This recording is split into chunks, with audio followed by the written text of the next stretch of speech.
How to make a LARP weapon.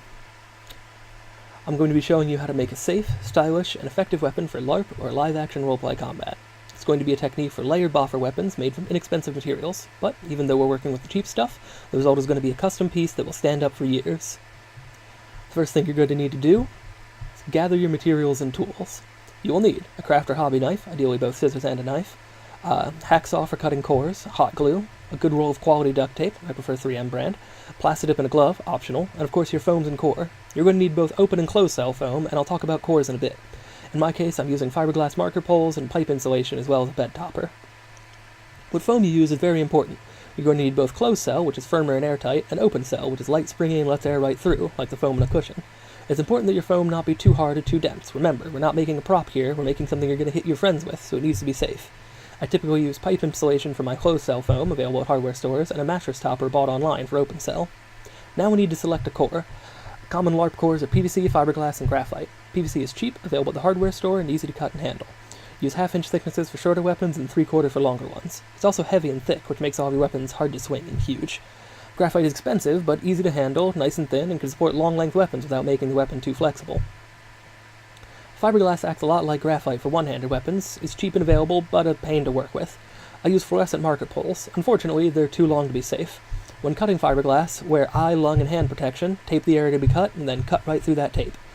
Only saw in one direction to minimize splinters and clean up right away. Fiberglass splinters are no joke.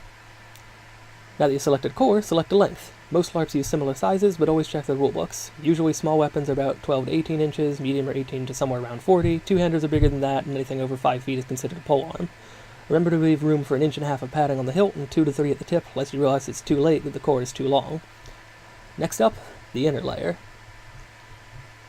No one's going to see this part once it's done, so focus on making it safe more than the looks. For fiberglass, make sure to hot glue the ends to prevent splintering, then, regardless of type, tape the entire pole. This isn't the place to try to skimp and save weight, so be thorough here. Your core should break before bones do, and if it does, you don't want the shards to fly anywhere. Leave 1 inch of foam on either side of the core, then cut it to fit. Tape the core to one side of the foam, then trim and seal it without compressing it. Repeat this for another layer, leaving room at the bottom for your hand plus some extra. This will be the hilt later. If you're making an axe or pole weapon, make both layers the same length. Go slow, avoiding wrinkles or compressing the foam. Use big pieces of tape. Every overlap adds weight, and it quickly adds up. Fill these gaps, and then tape both ends. This is the stage to carve and shape your weapon. Lightweight cores need at least 1.5 layers of pipe foam to be safe, and PVC needs at least 2. If you want to carve a shape, add extra layers so you can carve them away. Don't carve the tip or pommel yet, because those will be open cell. When making an axe or other weapon with protrusions, those will be open cell too. For steep points, you may have to make a partial layer, carve it, and then tape it on afterward. This is the time to experiment. Time to make the hilt and guard. Round guards are easy, but can be made out of scrap pipe foam.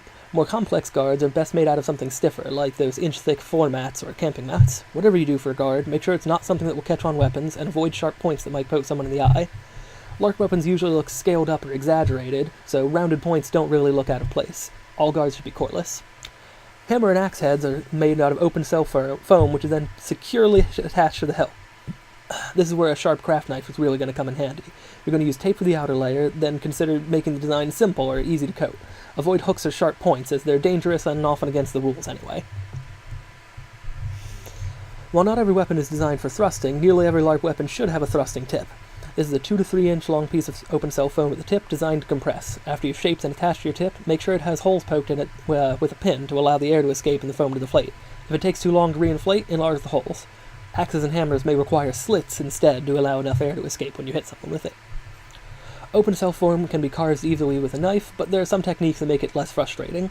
Use smooth long strokes to get an unbroken surface, and replace your blade whenever you start leaving little tags behind. Holding the blade perpendicular and scraping allows you to make tiny adjustments to the shape or to round out hard edges. Most importantly, make sure there's still a solid 2 inches left when you're done carving, or it won't be a safe thrusting tip. Duct tape is easier to use as an outer layer, but can often be expensive and heavy. Plastic dip is lighter, and it's much messier and requires several cycles of drying times. Plastic dip also gets expensive quickly if you use aerosol cans. Stick to the paint can style to save some money, and don't forget to pick up disposable foam brushes. Latex can also be used, but it's hard to work with, expensive, needs maintenance, people are allergic to it. Don't do it. When using tape, stick to long pieces and smooth them out carefully. Remember that tape is glue-based, and all glues need time to cure before they're at maximum hold. If you've got a piece of tape that's pulled taut, make sure to wait 10 minutes or so to let it relax before you layer on top of it. Don't compress the foam as you tape. You want the foam to be able to spring back. Best way to attach round objects to each other is using thin strips of tape around the radius, followed by an additional piece wrapped around the edge. Plastic dip is messy. If it gets in your clothes, it'll never come out, even if you get to it immediately. Apply in thin, even coats, waiting either between 30 minutes an hour or at least 4 hours between each coat. Open cell foam will absorb a lot of dip, so it'll require a lot of layers. Be patient. Dip only one side at a time to avoid it sticking to your work surface, and clean up any drips while it's still liquid. If you've got a huge bucket, get a couple gallons of it and just dip it right in there. Once your outer coating is finished, you want to either weatherproof it or somehow coat it. Touch up any spots that aren't fully coated, apply clear coat or weatherproof paint. Spray paint is great for this, making it easy both color and protection without adding a lot of weight. You might also want to add some cloth or grip tape around the hilt once you're done painting. Now that you have a finished weapon drying, you need to think about how you're going to carry it when it's not in use. Frogs and sheaths work great for LARP weapons, but frogs are easier. Just get a few scraps of pleather together into a loop that's wide enough for your blade, but thinner than the guard, and you're good to go. You can also make Velcro frogs nearly the same way, which are both faster to use, but may break immersion at some games. Don't leave your weapons out in the rain if you can avoid it. Don't set down a weapon on its thrusting tip. It might tear or damage the tip. If you're going to use a staff or a polearm as a walking stick, never hit anyone with an end that touches the ground. Store your weapons flat if you can, and never stack anything on top of them. If you notice any tears, patch them with tape at the event, and then repair them at home. Finally, some tips and tricks. Bigger weapons aren't always better. Long weapons take a lot more force to swing and are harder to control. Prioritize safety over coolness. No one else will notice that it's not as cool as the way you pictured it, but they'll notice if your weapon is unsafe. Don't make Excalibur a Sting.